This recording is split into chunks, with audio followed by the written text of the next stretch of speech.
자, 오늘은 우리는 어떤 사랑을 해야 할까요?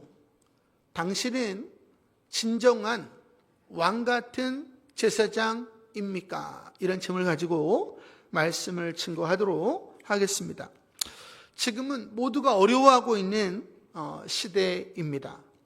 우리가 이 시대에 가장 필요한 것은 무엇인가? 그것은 생존입니다. 우리가 생존을 할 수 없다면 우리 개인의 꿈과 교회의 비전은 아무런 의미가 없기 때문입니다. 그러면 우리가 생존하기 위해서 성경은 우리에게 무엇을 이야기하고 있는가? 너희가 하나님의 사랑으로 사랑하라 라는 것입니다. 그러면 하나님께서 여호와 이레가 되셔서 초자연적으로 우리를 돌보시고 우리의 필요한 모든 것을 공급해 주실 것을 성경은 약속했습니다. 그렇기 때문에 우리가 사랑을 해야 되는 것이.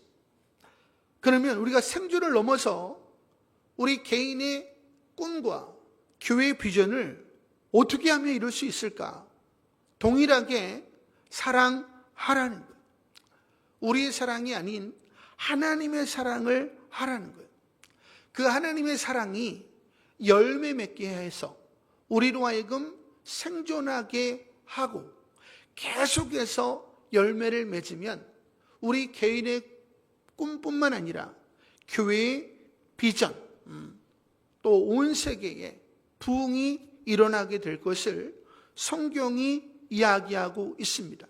그래서 성경은 모든 것을 세 계명, 내가 너에게 세 계명을 주노니 내가 너희를 사랑한 것 같이 너희도 서로 사랑하라. 이 한 말씀을 우리에게 계속해서 이야기해 주고 있는 것입니다. 그러면 생존과 개인의 꿈과 교회의 비전은 누가 이루어 주시는가? 야고보서 1장 17절에 보니까 온갖 좋은 은사와 온전한 선물이 다 위로부터 빛들의 아버지께로부터 내려오나니. 할렐루야. 이 모든 좋은 것은 우리의 아버지가 되시는 하나님 아버지께서 주신다라고 이야기했습니다. 그러면 우리가 이 선물을 받기 위해서 어떻게 해야 돼요? 하나님과 우리가 연결되어 있어야 합니다. 그래서 여러분 안에 하나님이 계셔야 돼요. 하나님이 계시지 않으면 하나님은 여러분에게 아무것도 주실 수가 없습니다. 근데 성경에 보니까 하나님을 우리가 어떻게 모실 수 있는가? 요한일서 4장 12절에 보니까 어느 때나 하나님을 본 사람이 없으되 우리가 서로 사랑하면, 하나님의 사랑으로 서로 사랑하면 하나님이 우리 안에 거하신대요. 할렐루야. 여러분이 모든 돌봄과 공급을 받기 위해서는 세 계명을 지켜야 된다는 거예요. 하나님의 사랑을 행해야 된다는 거예요. 그럼 어떤 일이 일어나게 되는가? 성경에 보니까 하나님의 사랑이 우리 안에 온전히 이루어진대요. 할렐루야. 그래서 우리가 하나님의 사랑으로 사랑하고 하나님의 용서로 용서하고 하나님의 대접하심으로 우리가 대접할 수가 있고 당해주고 죽어지고 낮아지고 이루어지고 죽어질 수 있다. 이렇게 이야기했습니다. 그럼 하나님께서는 우리 마음이 이루어진 하나님의 사랑이라고 하는 그릇 안에 무엇을 담아주시는가? 에베소서 3장 19절에 보니까 하나님의 모든 충만함을 우리 그 마음의 사랑의 그릇에 담아주신대요. 이것을 아브라함의 축복이다. 이렇게 이야기를 하는 것입니다. 하나님은 저와 여러분이 아브라함의 축복을 받기를 원하시는 것입니다. 그것은 저와 여러분이 세상의 왕이기 때문이다 라는 거죠. 우리가 알지 못하는 게 뭘까요? 우리가 세상의 왕인 것을 알지 못하는 것입니다. 저는 여러분들이 오늘 여러분이 왕인 것을 알게 되기를 원합니다. 왕은 반드시 행해야 되는 것이 있는데 그것은 사랑이에요. 그것은 왕의 사랑이어야 돼요. 여러분의 사랑이 되면 안 돼요. 왕의 사랑이어야 됩니다. 많은 사람들이 이 왕의 사랑을 모르기 때문에 세상에 나가서 속아요. 수많은 사람들이 이야기하는 것에 휩쓸립니다. 그것을 가리켜서 바람에 나는 겨와 같다, 이렇게 이야기하는 거예요. 또 교회 안에 수많은 목사님들을 통해서 속아 넘어갑니다. 이것을 바람에 나는 겨와 같다, 이렇게 이야기했어요. 에베소서에서는 하나님의 사랑을 행하는 자들은 그런 바람에 나는 겨와 같지 아니하고 세상의 교회 안에서 속지 아니한다. 그리고 그리스도의 몸된 교회 안에서 자기를 세워 나간다라고 성경은 이야기하고 있습니다. 그러면 우리는 어떠한 사랑을 해야 될까요? 오늘 그것이 본문에 나와 있습니다. 오늘 11절과 12절을 보시기 바랍니다. 그 후에 예수께서 나인이란 성으로 가실 새 제자와 많은 무리가 동행하더니 성문에 가까이 이르실 때에 사람들이 한 죽은 자를 메고 나오니 이는 한 어머니의 독자요 그의 어머니는 과부라. 그 성에 많은 사람도 그와 함께 나오거늘. 오늘 본문에 나와 있는 주인공은 과부였습니다. 이 과부를 알려면 우리가 지금 인도 땅에 있는 과부를 보면 알 수가 있습니다. 이분들은 초가집에 살고 있어요. 2평, 3평밖에 되지 않습니다. 하루에 한 끼를 먹기가 어려워요. 땅바닥에서 그냥 모포 하나 깔고 주무시고 있습니다. 그런데 독자가 하나예요. 근데 이 독자가 죽어버린 거예요.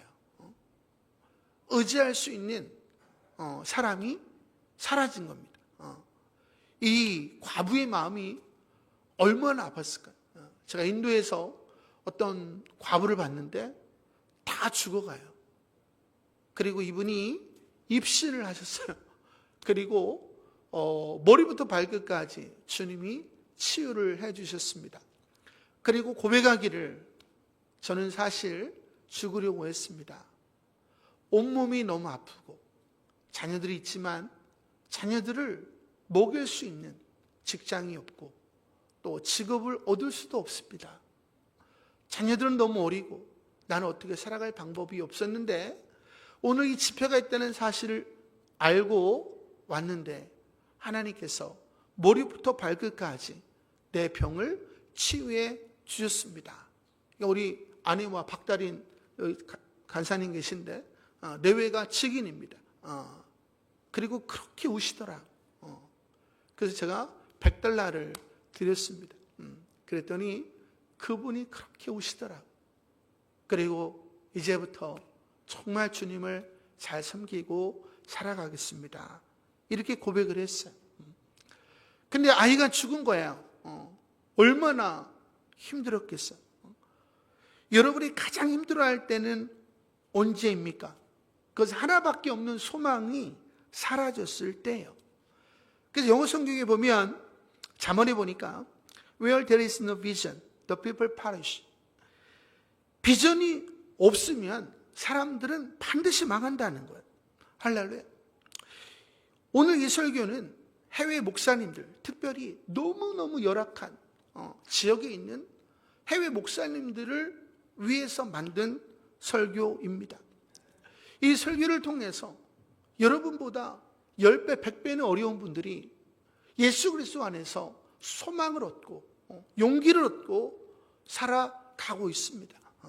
제가 오늘 이 설교를 하는 이유는 여러분들도 예수 그리스도 안에서 소망을 가지고 용기를 가지고 살아가기를 원하기 때문에 오늘 이 설교를 하는 것입니다. 하나님은 여러분의 모든 상황을 아십니다. 여러분이 신앙으로 갈등하는 것을 아십니다. 그리고 여러분의 재정 잔고를 아세요. 그리고 달마다 눈덩이처럼 불어나서 다가오는 카드 대금 청구서를 알고 계십니다. 그리고 무엇보다도 바람에 나는 겨와 같이 갈피를 잡지 못하는 여러분의 마음을 알고 계십니다. 할렐루야. 저는 여러분이 두려워하지 않기를 원합니다. 하나님은 언제나 여러분과 함께 하세요. 하나님은 여러분을 오늘 본문에 있는 과부와 같이 위로하시기를 원합니다. 내가 너와 함께 있으니 소망을 잃지 말라 라고 말씀하시는데, 오늘 이 말씀을 통해서 여러분들이 주님의 음성을 듣고 소망과 용기를 가지고 살아가는 우리 성도님들 다 되시기를 소망합니다. 할렐루야. 자, 13절에 보니까 주께서 과부를 보시고 불쌍히 여기사 울지 말라 하시고. 우리는 예수님의 사랑을 배워야 되지. 근데 예수님께서 컴패션, 공감을 하셨어요.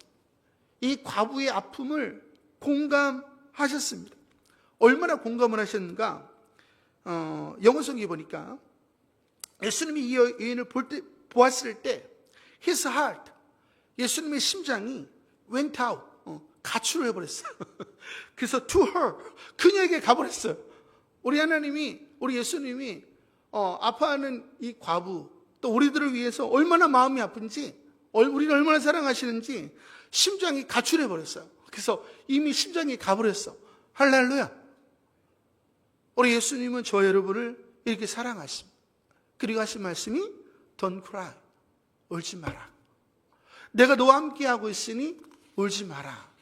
이렇게 말씀하시는 분이 예수님입니다. 할렐루야.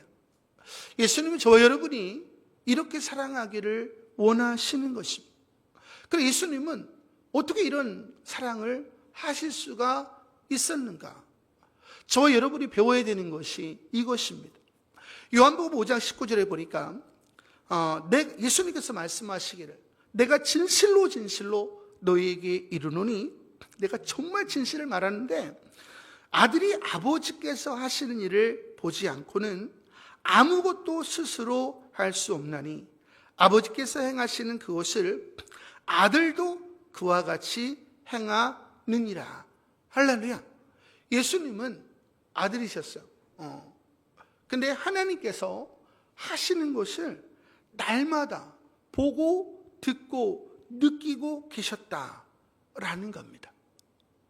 여러분이 예수님이 하시는 일을 보고 듣고 느끼지 못하면 여러분은 여러분의 사랑을 행하게 돼요.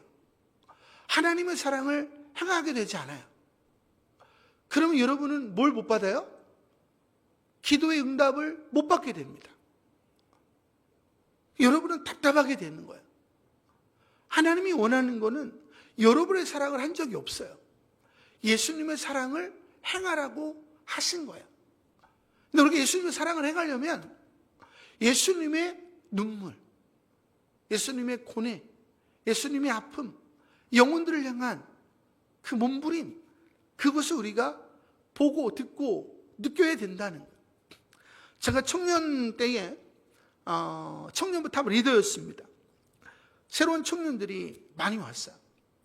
제가 탑 리더였기 때문에 언제나 그들을 위해서 기도를 해 주었습니다. 그러면 기도를 시작하자마자 한없는 눈물이 흐르는 거예요. 그럼 우리 사무뿐만 아니라 리더들이 많이 있었는데 그 리더들이 다 우는 거야.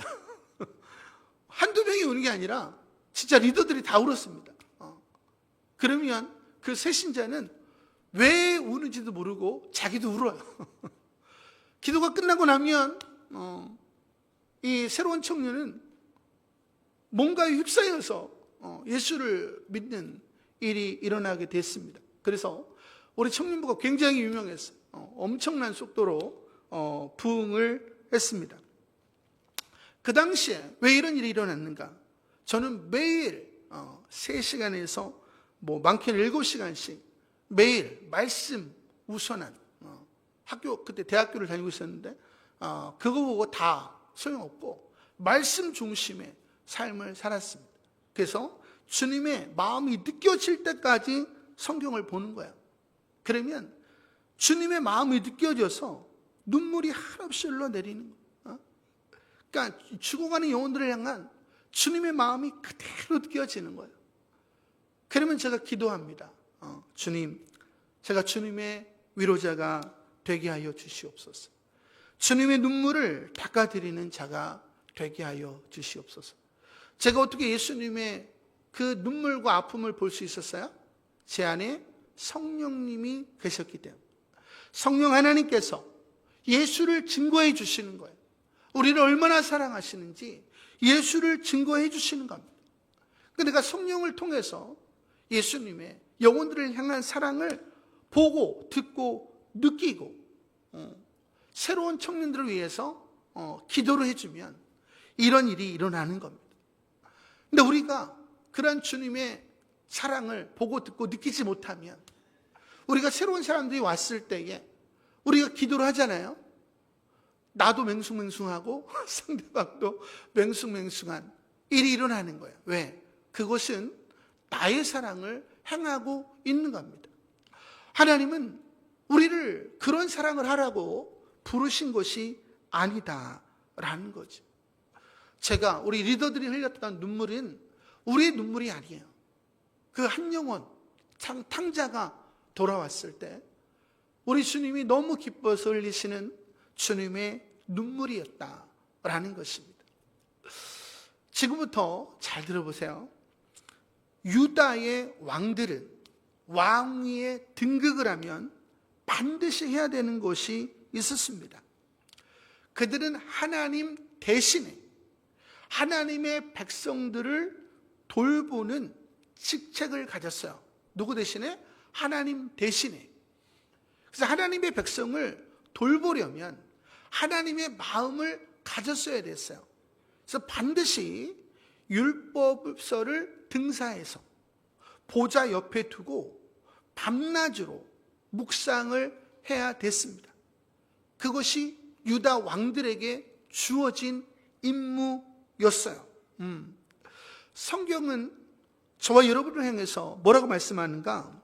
창세기 1장 27절에 보니까 하나님께서 자기 형상, 곧 하나님의 형상대로 저와 여러분을 창조하셨대요. 하나님은 왕이시죠. 근데 저와 여러분을 왕으로 만드셨다는 거예요. 고린도서 4장 4절에 보니까 그리스도는 하나님의 형상이라. 우리를 하나님의 형상대로 만드셨는데 그리스도처럼 만들었대요. 우리 예수님은 만왕의 왕이요 만주의 주시죠. 저와 여러분을 예수님처럼 만들었대요. 근데 예수님께서 이 땅에 오셔서 이제는 너희가 빛이다. 이제는 너희가 소금이다. 이제는 너희가 왕 같은 제사장이다. 이렇게 얘기했어요. 나는 이제 아버지께로 가는데 이제는 내가 빛이 아니야. 내가 소금이 아니야. 내가 제사장이 아니야.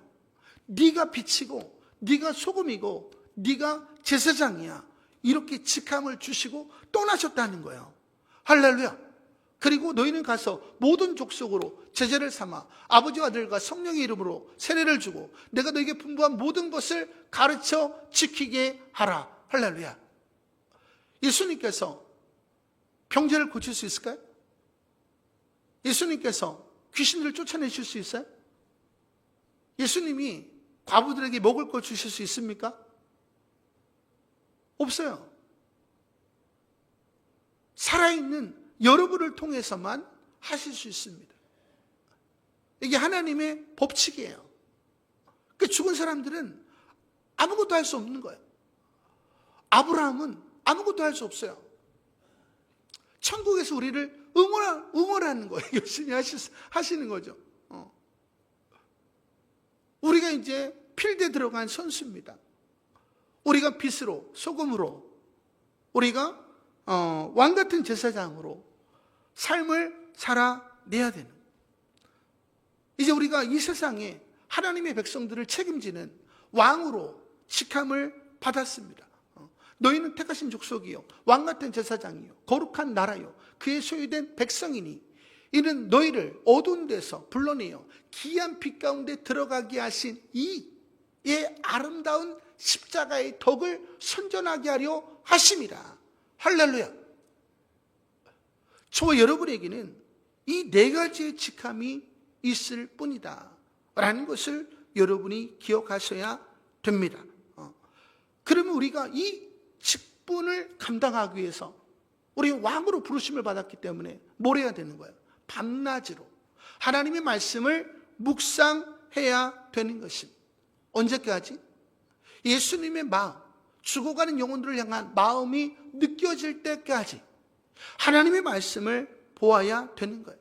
성경이 보니까 할래나 무할래나 다 소용이 없대요. 그리고 오직 사랑으로부터 말미암는 믿음뿐이니라.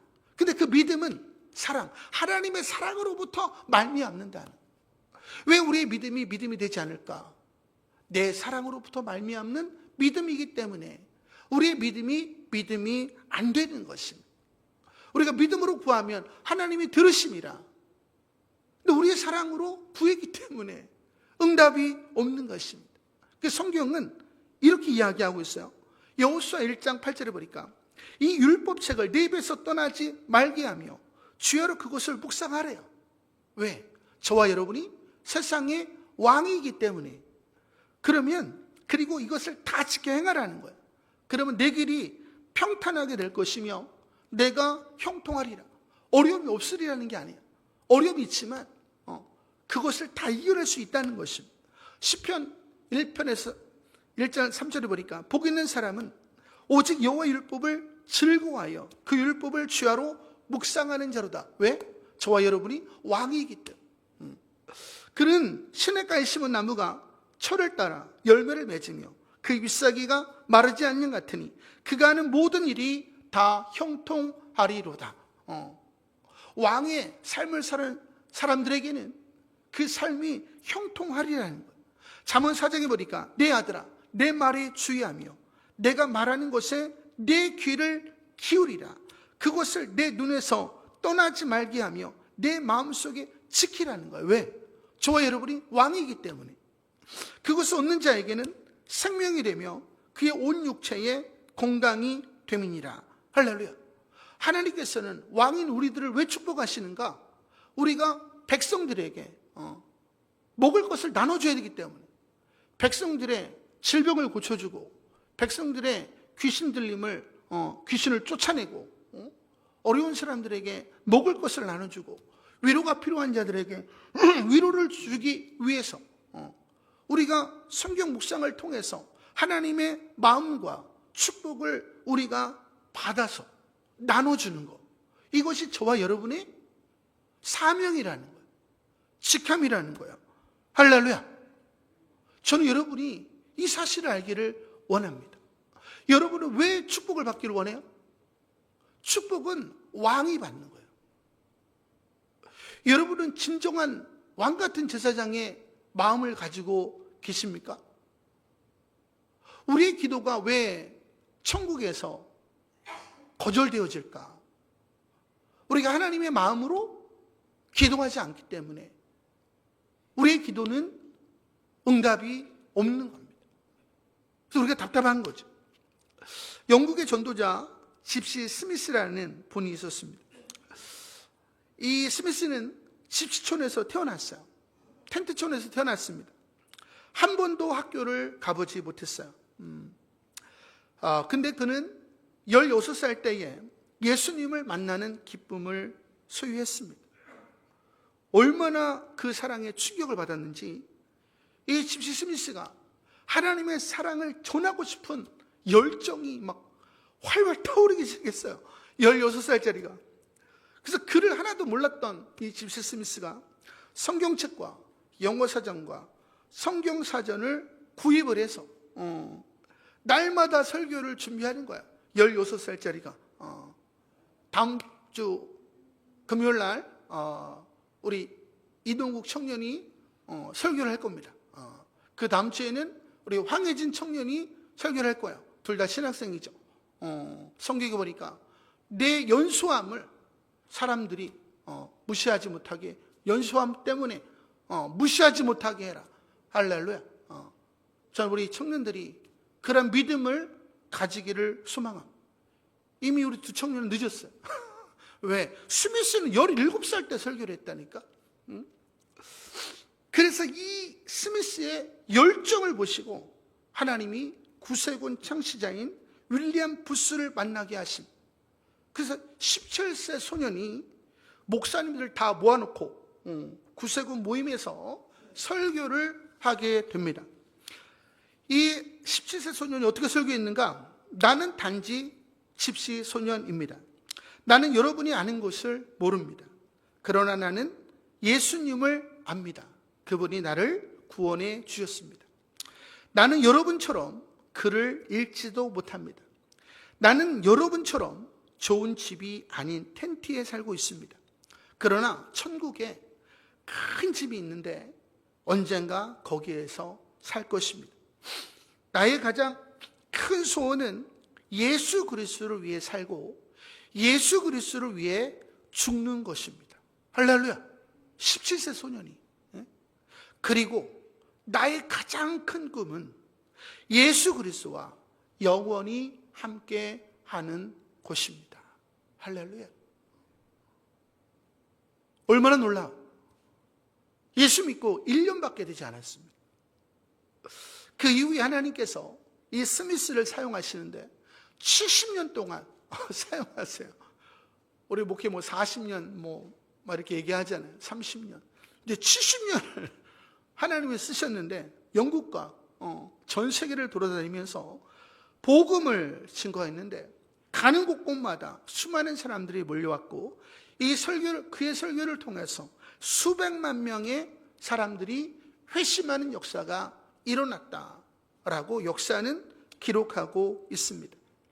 어느 날 한 사람이 이 집시 스미스에게 어떻게 해야 부흥을 이룰 수가 있습니까?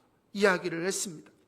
근데 집시 스미스가 말하기를 집에 가서 방에 들어가셔서 문을 잠그십시오. 바닥에 무릎을 꿇고 분필로 당신 주위에 원을 그리십시오. 그리고 이 원 안에서 하나님 부흥이 일어나게 해달라고 간절히 말씀과 함께 기도하십시오. 하나님께서 당신의 기도에 응답하실 때 부흥은 시작됩니다. 그것은 당신이 그 원 안에서 죽어가는 영혼들을 향한 하나님의 눈물을 보기 때문입니다. 할렐루야. 골방에서 목사가 아닌 진정한 왕 같은 제사장으로 거듭나야 된다는 거예요.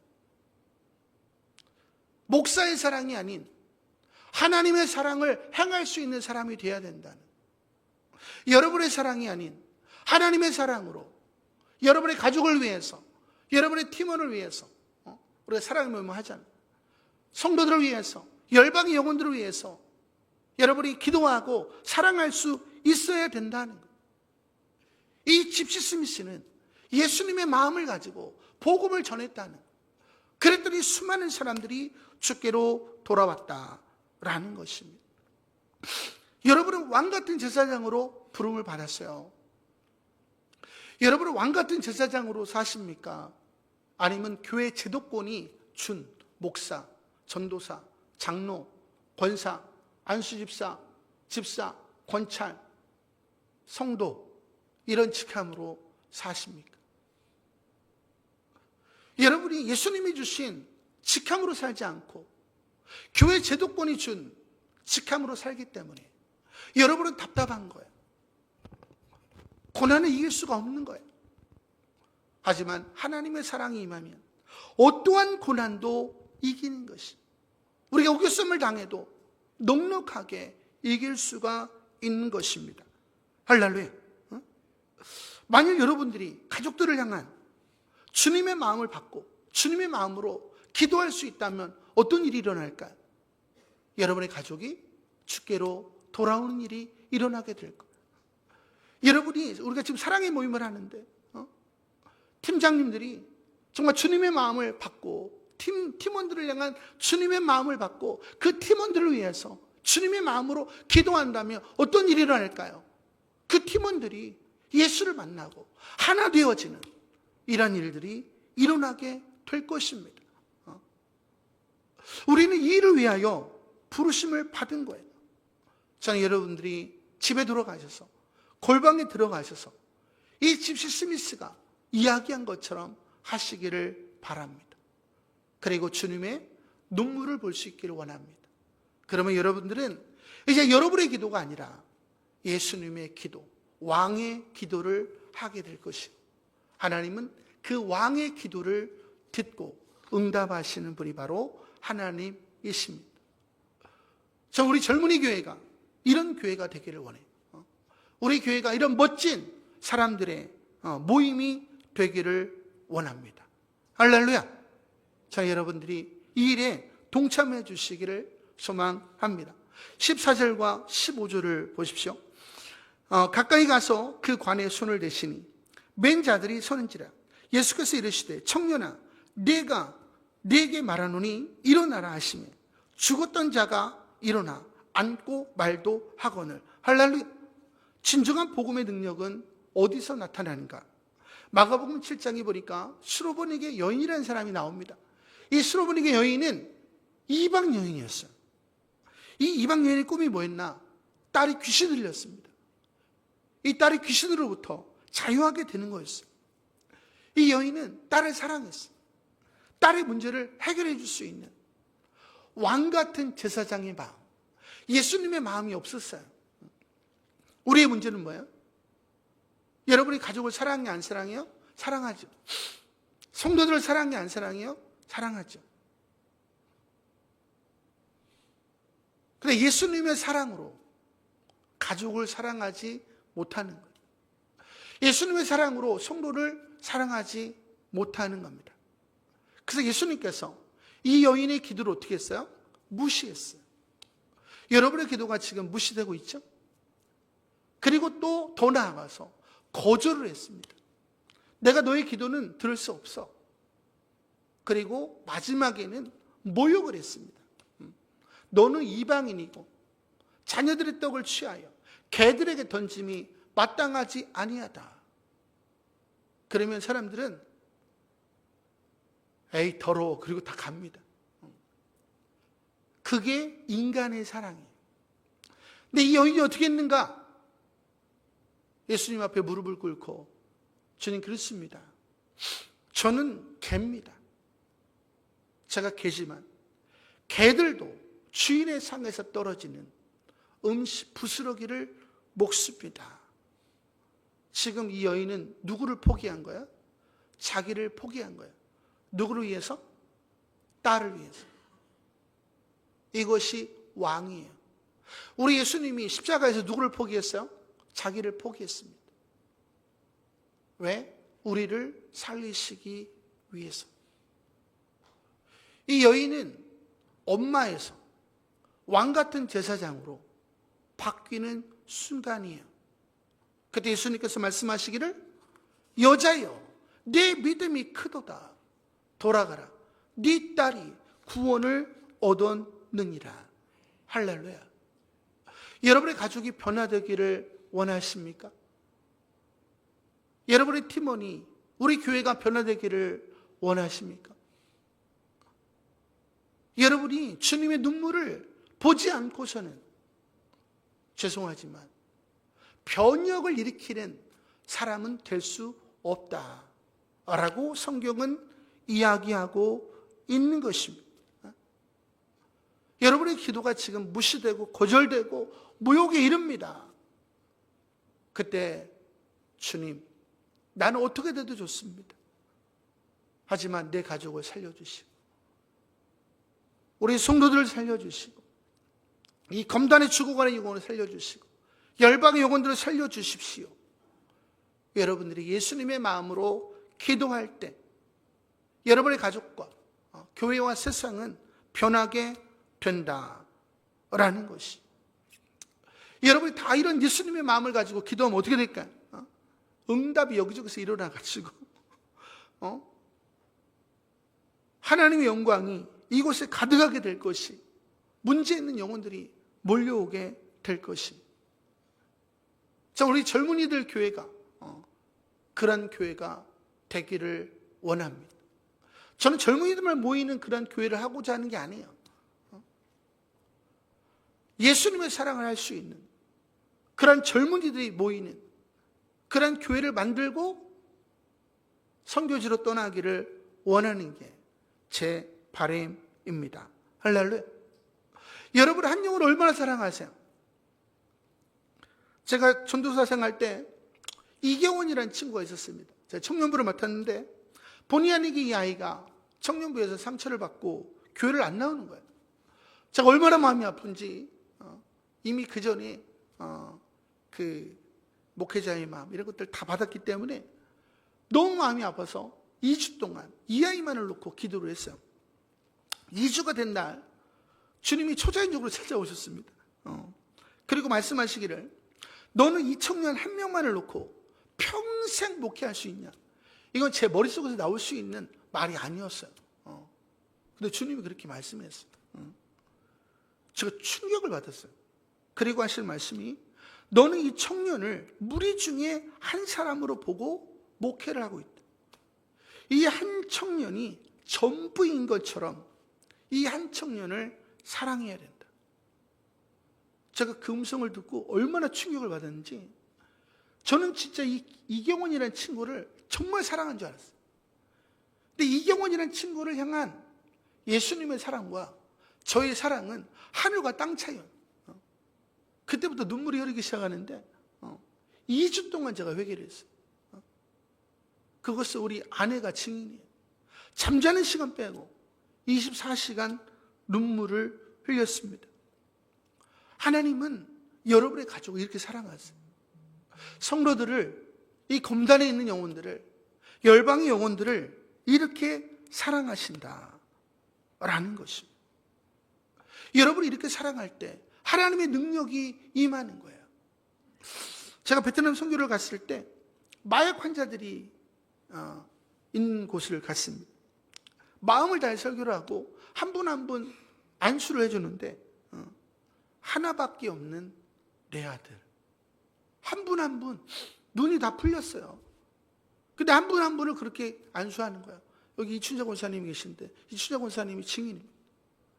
제 눈에서 1초도 끊어지지 않고 눈물이 흘렀어요. 안수가 끝났을 때 우리는 다 하나가 됐습니다. 그 마약 환자들이 우리를 얼마나 기뻐해 주는지 난리가 났어요.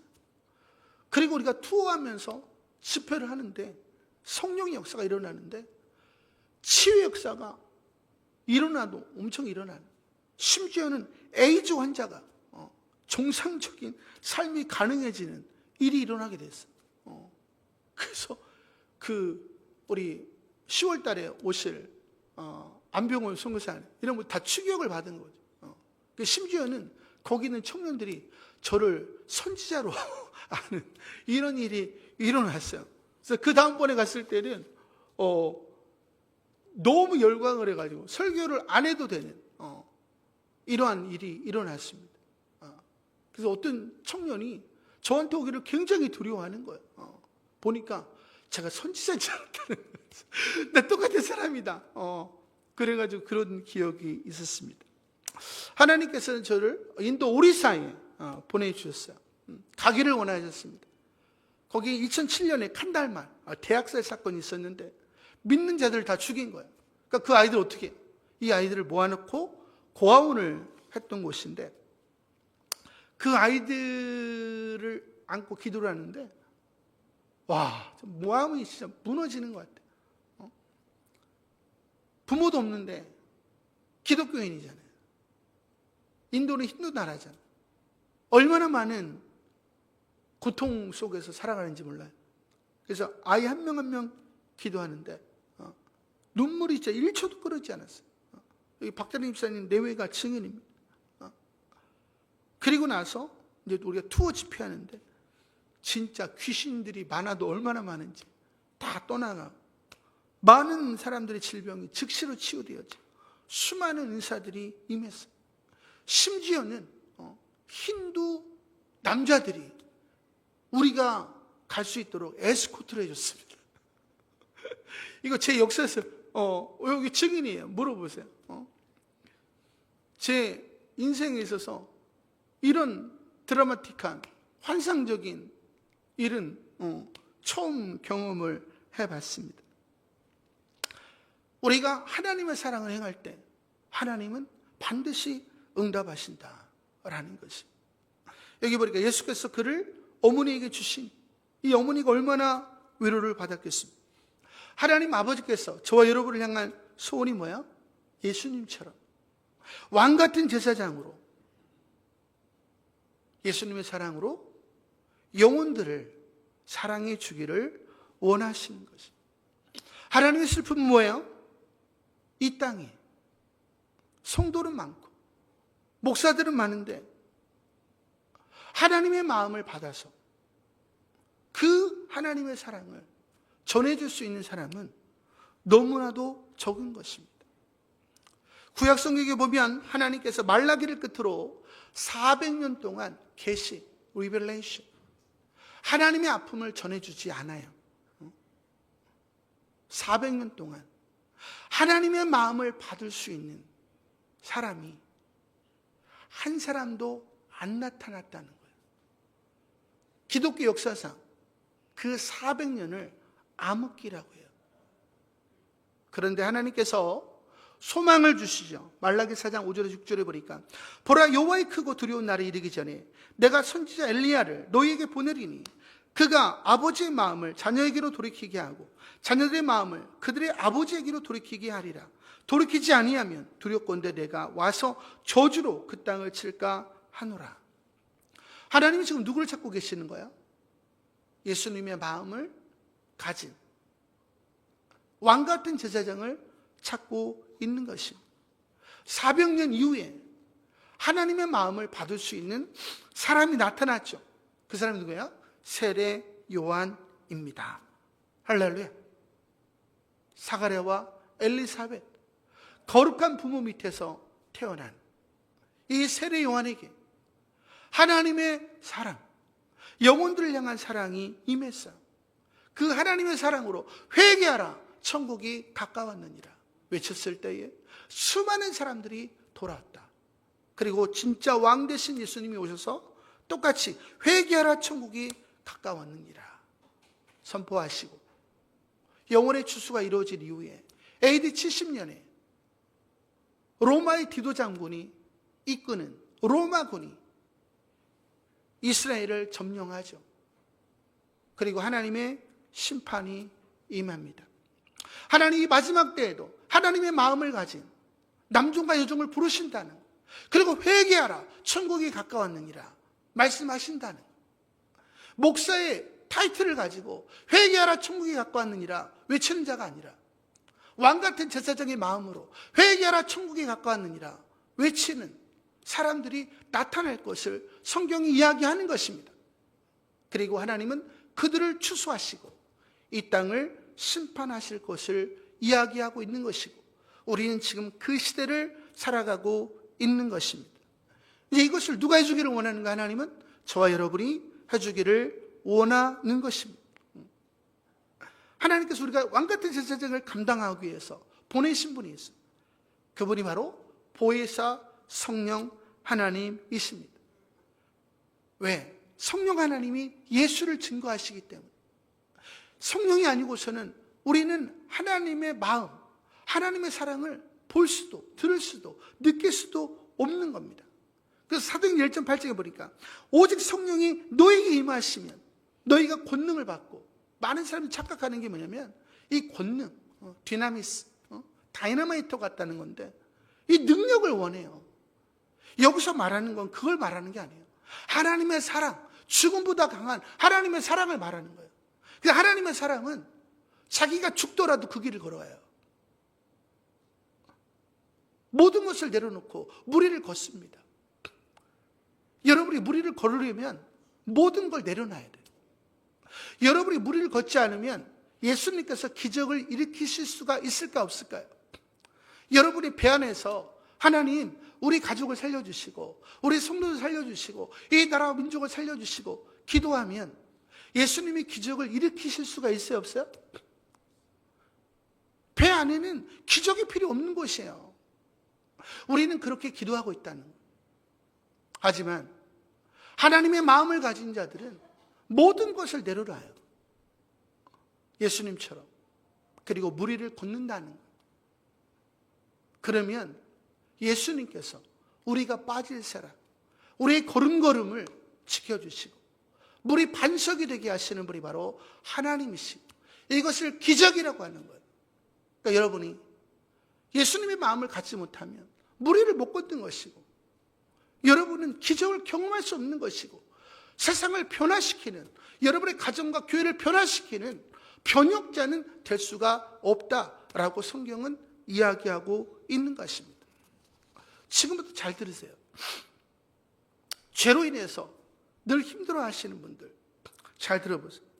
이사야가 자신의 죄로 인해서 하나님의 보좌 앞에 나아갑니다.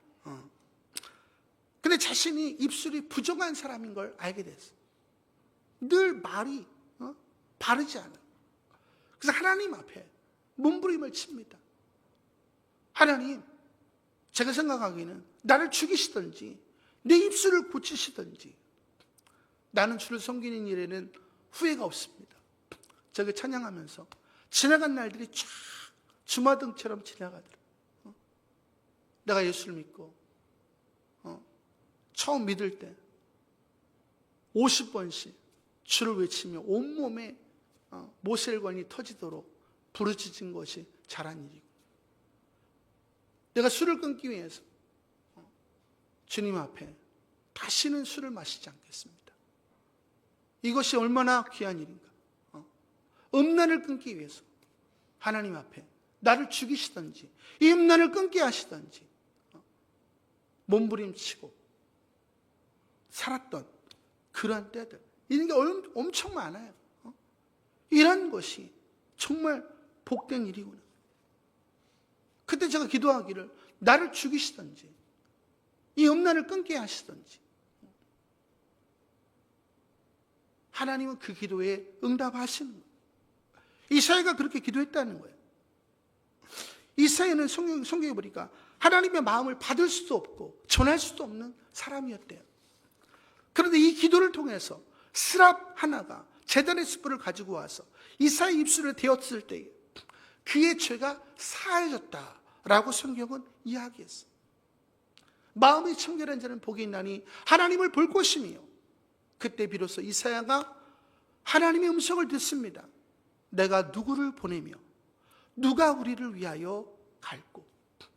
여러분이 하나님의 음성을, 예수님의 음성을 들어본 적 계세요? 이 예수님의 음성에는 영혼들을 향한 모든 아픔과 모든 고통과 모든 눈물과 모든 사랑이 담겨 있어요. 그래서 그 음성을 들으면 아무도 노할 수가 없는 거예요. 이 이사야는 그 주님의 음성을 들었습니다. 일반적인 사람에서 왕 같은 제사장으로 바뀐 거예요. 그리고 나서 고백하기를 내가 여기 있나이다. 나를 보내소서. 죽음이 와도 나는 영혼을 버리지 않겠습니다. 이게 고백이에요. 이것을 가리켜서 실로암, 보냄을 받은 자다라는 뜻입니다. 제가 죽을 줄 모르고 선교할까요? 전 제가 죽을 줄 알아요. 하지만 선교하는 거예요. 우리가 이대로 선교하면 교회가 파산되고 가정이 파산될 거를 모르고 할까요?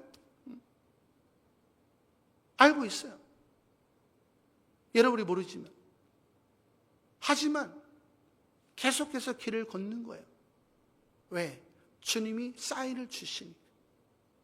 희준아, 염려하지 마라.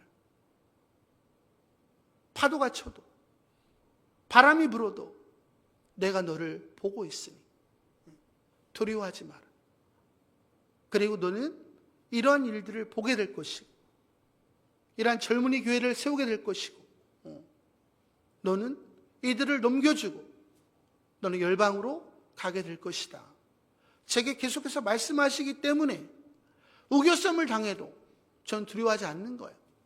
얼마 전에 영성이 뛰어난 분 계신데 그분이 저한테 기도를 해주셨어요. 목사님, 주님이 염려하지 말래요. 할렐루야. 여러분이 왜 무너지는지 아세요? 사람은 어려우면 무너져요. 근데 주님의 음성을 들으면 그 음성을 붙잡기 때문에 무너지지 않습니다. 할렐루야. 고린도 전서 4장 15절을 보니까 그리스도 안에서 1만의 스승이 있으되 제독교원 안에 있는 목사, 전도사, 장로, 권사 이런 타이틀을 가진 사람은 많아요. 근데 아버지는 많지 아니하니 예수님의 마음을 가진 자는 많지 아니하다. 그래서 예수 안에서 내가 복음으로써 너희를 낳았습니다. 할렐루야. 한 영혼을 낳는 게 얼마나 힘든지 아세요? 해산의 고통이라 그러죠. 자, 여러분들이 이런 왕같은 제사장이 되기를 원합니다. 그리고 우리 젊은이들이 이런 왕같은 제사장이 될 수 있도록 여러분이 밑거름이 되어 주시기를 소망합니다. 이제 예수님께서 오늘 여러분에게 말씀하세요. 여러분은 예수님의 유일한 신부예요. 옆에 있는 사람도 신부 아닌가? 아니에요. 예수님은 여러분 한 사람만 보고 있어요. 그리고 예수님이 말씀하시기를 아가서 2장 13절 14절에 보니까 무화과 나무에는 푸른 열매가 익었고 포도나무는 꽃을 피워 향기를 토하는구나. 나의 사랑, 나의 어여쁜 자야, 일어나서 함께 가자. 바위튼 낭떠러지 은밀한 곳에 있는 나의 비둘기야, 내가 네 얼굴을 보게 하라. 내 소리를 듣게 하라. 내 소리는 부드럽고 내 얼굴은 아름답구나. 할렐루야. 예수님은 다시 여러분과 사랑을 나누기를 원하십니다. 왜냐하면 가난한 영혼들을 부탁할 신부가 여러분 한 사람밖에 없기 때문이에요. 그래서 예수님은 항상 영혼을 맡기면서 너밖에 없다 이렇게 얘기하는 거예요. 이게 놀라운 일이죠. 저한테도 그렇게 말씀했어요. 근데 여러분에게도 그렇게 말씀한다는 거예요. 하나님은 여러분 한 사람을 전부인 것처럼 사랑하시기 때문입니다. 저는 여러분들이 골방에 들어가셔서 예수님과 말씀으로 사랑을 나누시기를 소망합니다. 그리고 영혼들을 향한, 우리 가족을 향한, 우리 형제자매를 향한, 이 검단에 죽어간 영혼을 향한, 우리 다음 세대를 향한 이 하나님의 눈물을 보게 하여 주시옵소서. 그리고 여러분이 그 눈물을 보면 어쩔 수 없는 거예요. 그 영혼을 위해서 나의 목숨을 내려놓는 예수 그리스도의 삶을 살 수밖에 없는 것입니다. 주님, 내가 여기 있으니 나를 보내어 주시옵소서. 이것은 이미 목숨을 내려놓은 거예요. 근데 여러분 어때요? 죽을 상황이 오니까 도망가죠. 여러분은 보내심을 받은 거예요? 아니죠. 세상을 변화시킬 수 있는 사람은 되지 않았다. 너희가 피 흘리기까지 죄와 싸우지 아니하였느니라. 쉽게 되어지면 누가 못하겠습니까? 여러분은 피 흘리기까지 죄와 싸우세요? 저는 여러분이 피 흘리기까지 죄와 싸우는 분들 되시기를 소망합니다. 16절에 보니까 모든 사람이 두려워하며 하나님께 영광을 돌려 이르되 할렐루야. 기적이 일어나니까 막 사람들이 하나님께 막 영광 돌리고 막 난리가 난 거예요. 할렐루야. 자, 우리 교회가 이렇게 되기를 원합니다. 특별히 젊은이들을 통해서 이런 일들이 일어나기를 원합니다. 큰 선지자가 우리 가운데 일어나셨다 하고 또 하나님께서 자기 백성을 돌보셨다 하더라. 누구를 통해서? 저와 여러분을 통해서. 큰 선지자는 예언하는 사람이 아니에요. 예수님의 마음을 가지고 영혼들을 돌보는 사람이에요. 근데 사람들이 다 착각하고 있어요. 뭐 예언하면 다 선지자인 줄 알아. 진정한 선지자는 뭐라고요? 예수님의 사랑으로 영혼들을 돌보는 거예요. 여기 계신 분들 예수님의 사랑을 알고 이 지역의 가난한 영혼들을 돌보고 열방의 고아와 과부들, 어려운 영혼들을 품으면 어떤 일이 일어날까요? 온 땅에 하나님의 이름이 높임을 받게 될 겁니다. 그리고 하나님은 내가 여기 있다, 라고 여러분의 기도에 응답하실 것이고, 수많은 사람들이 예수님을 아는 은혜에 이르게 될 것입니다. 17절에 보니까 예수께 대한 이 소문이 온 유대와 사방에 두루 퍼지니라. 할렐루야. 저는 저와 여러분을 통해서 이 예수의 소문이 이 검단과 인천과 이 수도권과 대한민국과 열방에 퍼지기를 소망합니다. 할렐루야.